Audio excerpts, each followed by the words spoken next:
Bonjour cher Patrice, j'allais dire ceux qui aiment la presse et qui vous aiment prendront le train ce matin. Bonjour Laurent, bonjour à tous. Effectivement, le sujet qui revient le plus souvent à la une ce matin, c'est le rapport Spinetta sur l'avenir de la SNCF. Il était annoncé comme explosif.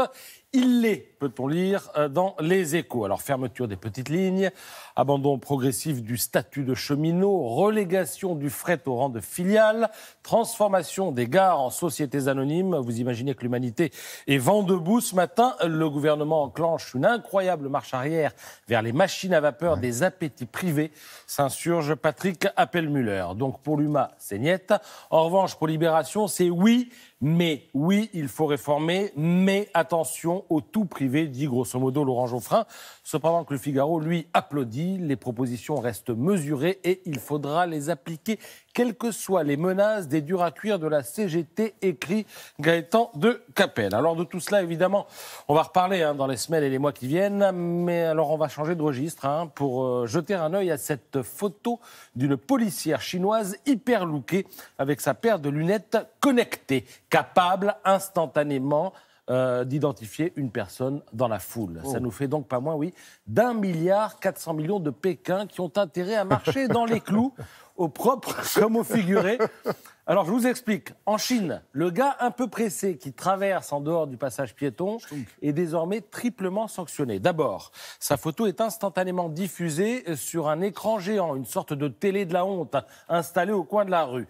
Ensuite, le gars prend une amende, évidemment. Enfin, l'État lui inflige une mauvaise note, aussitôt inscrite dans son dossier citoyen. Et s'il collectionne les mauvaises notes, eh bien, il aura du mal à obtenir un crédit auprès de sa banque ou à inscrire ses enfants dans les meilleures écoles.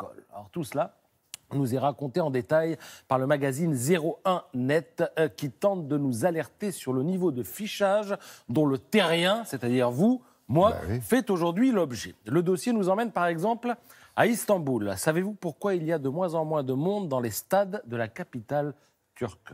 Eh bien, ça mérite d'être raconté. Là-bas, les supporters de foot ont été les premiers à contester l'autoritarisme d'Erdogan.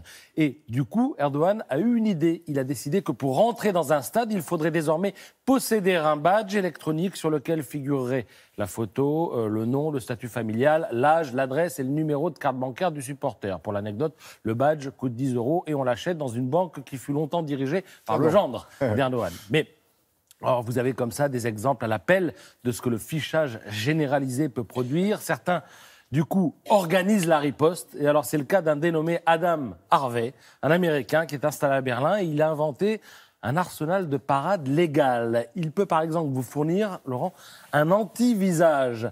Un anti-visage qui brouille les traits du visage et affole les algorithmes de reconnaissance faciale. Ça donne un peu ce que vous voyez là, avec des coupes comme ça. C'est sûr, vous êtes sûr de passer inaperçu dans la rue. Il a aussi imaginé le vêtement furtif, c'est-à-dire que c'est un sweat à capuche avec un hijab ou même une burqa fabriquée avec un tissu plaqué en argent qui retient la chaleur et rend invisible au détecteur thermique des drones. Et puis alors, le must, ce sont des vêtements avec pour motif des visages. Incapables de différencier une vraie figure d'un simple dessin, bien il paraît que les ordinateurs surchauffent et perdent carrément la boule, c'est-à-dire dans 01 Net. Merci beaucoup Patrice.